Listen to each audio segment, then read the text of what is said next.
दरम्यान ही भयावह परिस्थिती लक्षात घेता किएव्ह शहरामधील सबवेच्या आतमध्ये आता बंकर बनवायला सुरुवात करण्यात आलेली आहे आणि याचा आढावा युक्रेनच्या किएव्ह शहरामधून घेतलेला आहे एबीपी न्यूजचे प्रतिनिधी प्रणय उपाध्याय यांनी।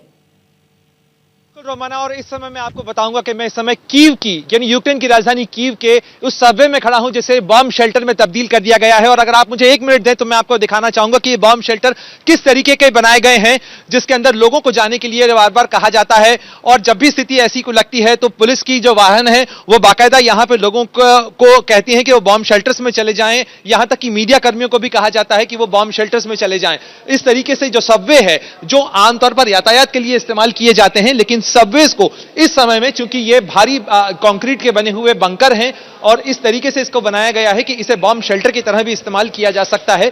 और ये इस तरीके से अंदर दाखिल होने के बाद आप इस जगह पर सुरक्षित अपने आप को रख सकते हैं। और यहां पर देखिए कि किस तरीके से सुरक्षा के भी इंतजाम हैं, यहां पर पुलिस भी है, इसके अलावा जो बेसिक सुविधाएं हैं वो भी हैं। और जैसा मैं आपसे कह रहा था, देखिए मीडिया का क्रू भी जो है, इंटरनेशनल मीडिया का भी बहुत सा क्रू यहां पर फिलहाल मौजूद है। और बाहर की स्थिति फिलहाल ठीक है, ऐसी बहुत ज्यादा यहां एयर रेड्स अब नहीं हो रही हैं, या इस तरीके के एयर सायरन्स जो हैं जो बज रहे थे कुछ समय पहले तक रोमाना, वो इस समय नहीं बज रहे हैं। लेकिन फिर भी लोगों के बीच में इस चीज की आशंका जरूर है, क्योंकि ये लड़ाई अभी छिड़ी है। लगातार धमाकों की आवाज कीव में सुबह से सुनी जा रही है।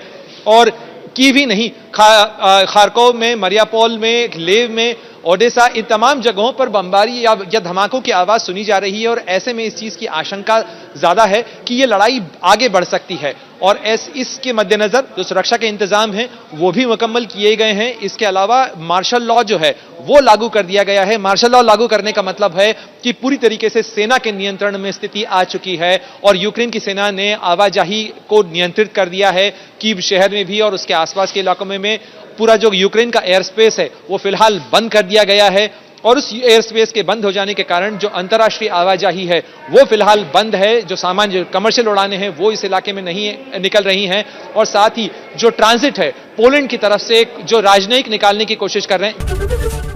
एबीपी माझा, उघडा डोळे बघा नीट।